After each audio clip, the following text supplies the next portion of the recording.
Hello, everyone, and welcome to week 7. So, in week 7, we have the fourth part of the portfolio project due, and that is a memo which describes the information that would go in a trial notebook. So, a trial notebook is exactly how it sounds. It's a notebook that has all of the information that you might need when you're in trial. And more often than not, a paralegal would be tasked with putting this notebook together. Now, a trial notebook could be an actual notebook, like a 3-ring binder that has all of the information in it. Alternatively, it could be an electronic document that you bring to court on a laptop or an iPad. So that's just a preference for the paralegal and the legal team. People like things done differently. But what wouldn't change is the information that would go in the trial notebook. Now, given we are in the middle of a pandemic and given that we have holidays and so much going on, I was hoping I could try to make your lives a little bit easier by sharing with you the information that I think would belong in a trial notebook.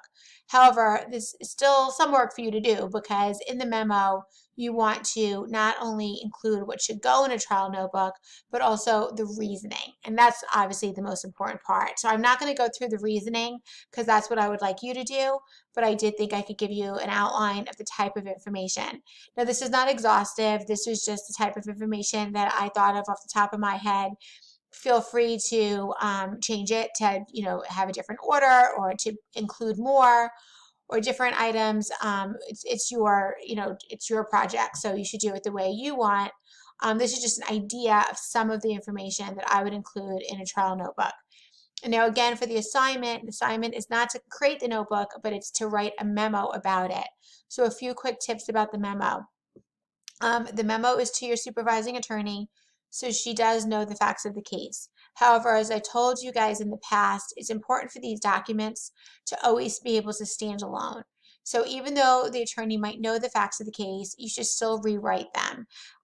This helps to make sure you guys are on the same page with the facts, and it also helps the document to be a standalone document. So if someone forgets a fact or isn't quite sure, they can just look at the beginning of the memo and understand exactly what happened.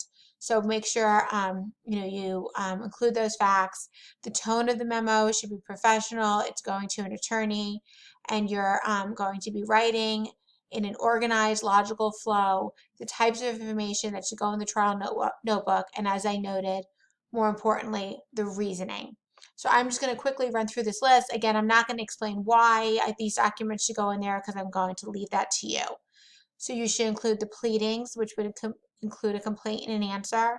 Any motions that were pre-trial, and some examples of that would be a motion to compel or a motion for summary judgment, a draft of an opening statement, names and contact information for all the witnesses, copies of any depositions, copies of discovery that was requested, any copies of discovery responses, any applicable evidence or exhibits.